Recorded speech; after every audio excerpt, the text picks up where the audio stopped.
हम बात कर रहे थे एफडी कैलकुलेटर के बारे में। ये होता है फिक्स डिपॉजिट कैलकुलेटर, एक छोटा सा कैलकुलेटर है। ऑनलाइन ही है।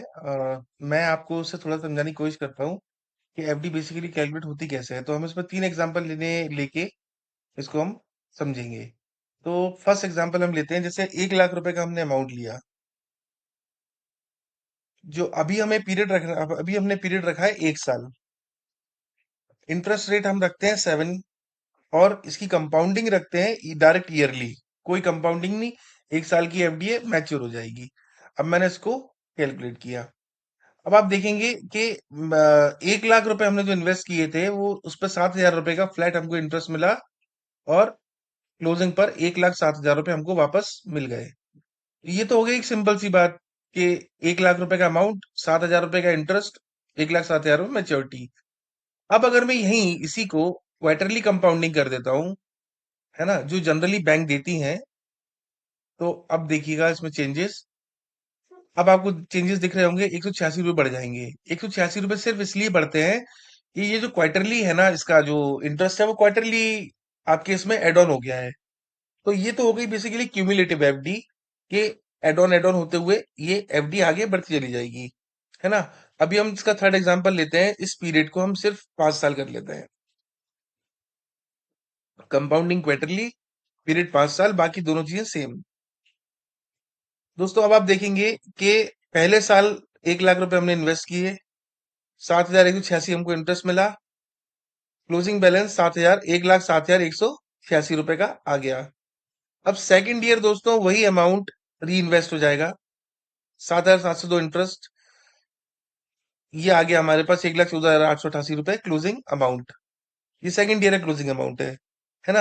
अब अगर ये एफडी क्यूमुलेटिव नॉन क्यूमुलेटिव होती, तो ये जो 7,186 रुपए हैं यहाँ पे खाते में आ जाते, और 1 लाख रुपए री इन्वेस्ट हो जाता इसी तरीके से। लेकिन उस समय ये ब्याज जो बढ़ रहा है ना, ये बढ़ता नहीं, आपको 7,186 रुपए ही मिलता।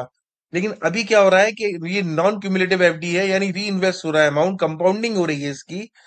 तो ये जो अमाउंट है, ये आप बढ़ बढ़ के हर बारी बढ़ के आपके खाते में, मतलब आपकी एफडी में मिलता रहेगा। और एट द एंड जो आपको मैच्योरिटी रिसीव होगी, वो 1,14,000, सॉरी 41,478 रुपए की मैच्योरिटी आपको रिसीव होगी। यानी कि 1 लाख रुपए आपने जो इन्वेस्ट किया था, उसमें 41,478 रुपए 5 साल के अंदर आपकी ग्रोथ हो जाएगी।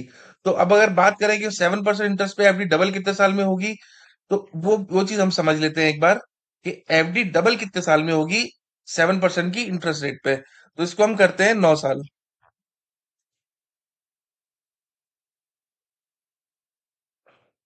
9 साल में आप देखेंगे कि 1 लाख रुपए का जो अमाउंट है, वो 1,86,740 रुपए हो रहा है। अब हम इसको बढ़ा के करते हैं 12 साल।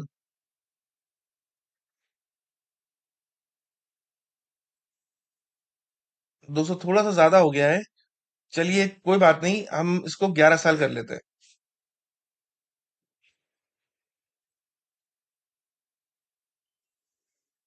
ठीक है। अभी भी थोड़ा सा ज्यादा है, हम इसको 10 साल पे लेके आते हैं।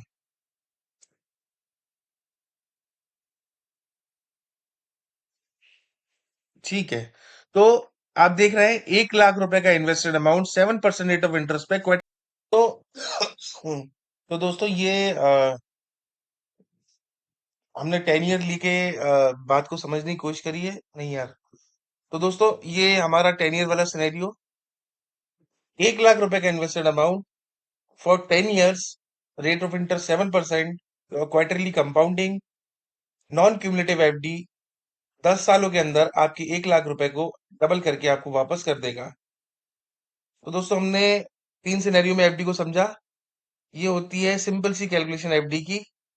बाकी कोई भी क्वेरी, कोई भी डाउट अगर आपको है, तो आप हमें डायरेक्टली कमेंट करके पूछ सकते हैं। आपको पूरा पूरा सेटिस्फैक्टरी आंसर मिलेगा। Thank you. तो तो दोस्तों ये हमने 10 ईयर लेके बात को समझने की कोशिश करी है, नहीं यार। तो दोस्तों ये हमारा 10 ईयर वाला सिनेरियो, 1 लाख रुपए का invested amount for 10 years, rate of interest 7%, quarterly compounding, non cumulative FD, 10 सालों के अंदर आपके 1 लाख रुपए को डबल करके आपको वापस कर देगा।